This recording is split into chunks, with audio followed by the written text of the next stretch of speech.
By far, the number one question that I get more than any others, especially from younger people or young lawyers in law school, is how do you represent somebody that you know is guilty? Well, let's talk about it in this week's video.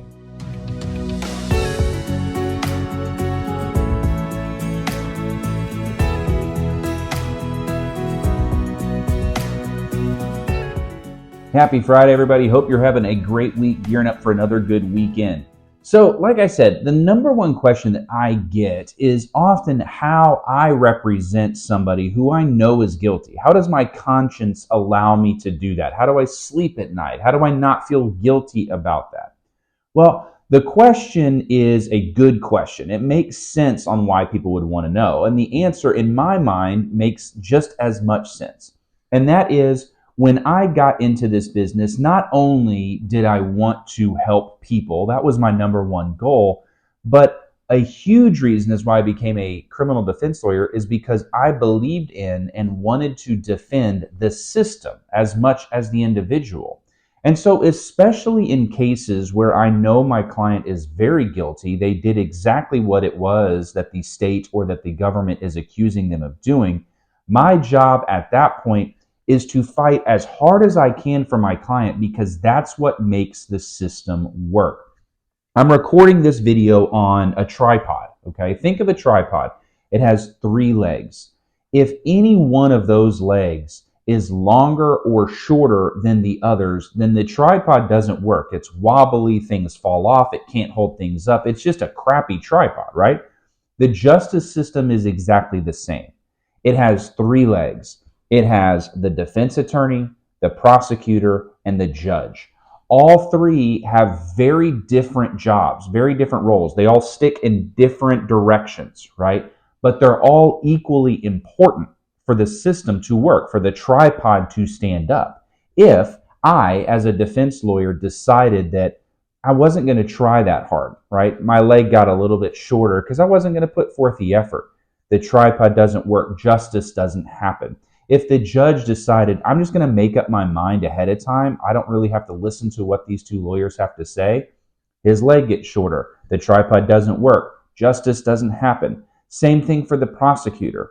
And anytime I'm talking about the tripod doesn't work, justice doesn't happen, what does that mean? That sets the case up for overturning on appeal because that's not the right result. Justice was not served in that result, right? So if you really think about it, think about the most guilty person in the world, a serial killer who's killed dozens of people.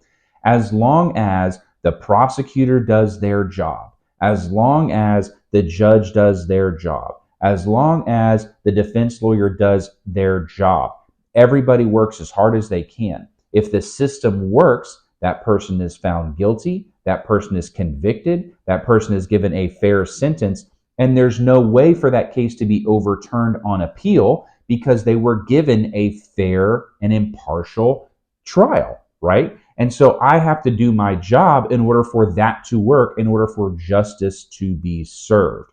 That's not saying that I want that person convicted necessarily, but I look at it like I divorce myself from what the overall picture is, and I say, for the system to work, I need to try my absolute hardest. I need to fight as hard as I can within the bounds of the law and ethics, because that's important. And if I do that and the system works, then what is supposed to happen will happen. So that's how I do it. As simple as that. You know, I also, you heard me say I divorce myself away from the case. That's another, I think, skill that good defense lawyers have, is they're able to kind of isolate what they personally think about an individual or what they personally think about the actions of an individual and kind of push that out of their head while they're doing their job. It's an important skill and one that has taken me several years to really master, and I'm still working on it, as I'm sure other lawyers are too. So that's how I look at it. That's how I'm able to do it. It's never caused me any concern or pause. And I think that as soon as it starts to, that's when I probably should find another profession, because I'm not going to be as effective at that point. So these are the types of questions that I get every single week on Sunday nights on my live stream over on Twitch. I love questions like these. They're good conversation starters because I don't want to just shoot a video and put it out and it's just me talking the whole time. I'd love to have a back and forth. What are your thoughts? What follow-up questions do you have? So if these are conversations that are kind of fun to have, if they pique your curiosity, then come by my Twitch live stream. I will put the address right here now, right on the bottom of the screen. It's also in the description of this video. So swing by, check it out. It's every Sunday night, usually around 7:30 p.m. Texas time. Love to see you there and talk about these kind of things. So for now, hope you guys have a great weekend. Have a great next week, and I'll see you next Friday. But until then, stay good and be on the right side of the bars.